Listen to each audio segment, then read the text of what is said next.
Hi, welcome to valuationpodcast.com, a podcast and video series about all things related to business and valuation. My name is Melissa Gragg, and I'm a business valuation expert in St. Louis, Missouri. I have the privilege of interviewing Greg Caruso today, who is a business broker in Maryland, New Jersey, and New York, and he knows how to sell a business.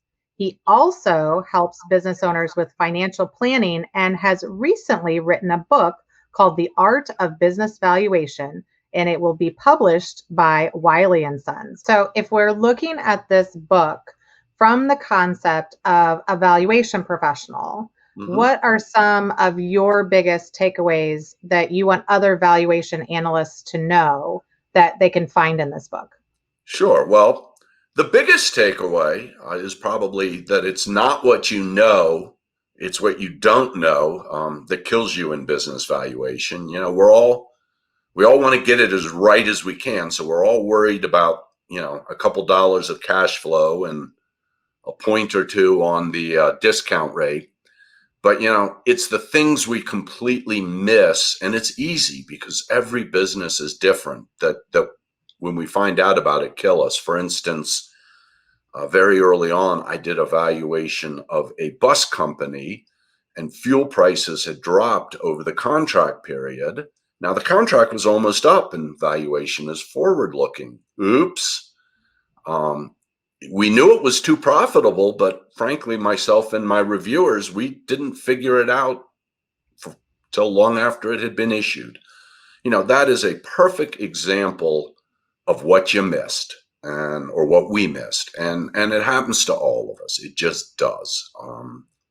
So the second item is, small businesses are riskier than large businesses, and I say that because when you start with the downtown office building, sometimes it's hard to understand how much more risky.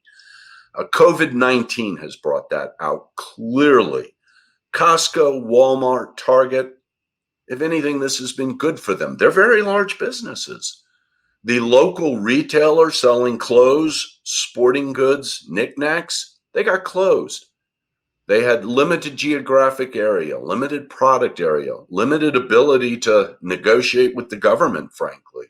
Makes them more risky. Now, I do think that the market method matters. And for these smaller businesses, again, it's different if you've got 20 or 30 or 50 million in revenues. But for these smaller businesses, the market method best reflects their risks because they're similar businesses with similar risks. Finally, the last thing that I think is really important is these small business owners, they run their businesses, at least most of them, by walking around. They have 2 or 3 financial points or things they keep their eye on. Maybe it's sales, maybe it's collections, but they're in the middle of it. So all that important financial information for you or me as a valuator isn't really that important to them if they know they're making money.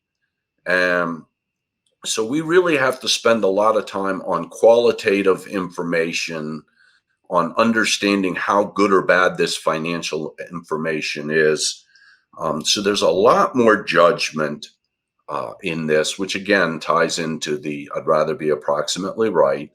And one of my main points is you've got to keep working with this until every step of the valuation can pass the question of, does this make sense?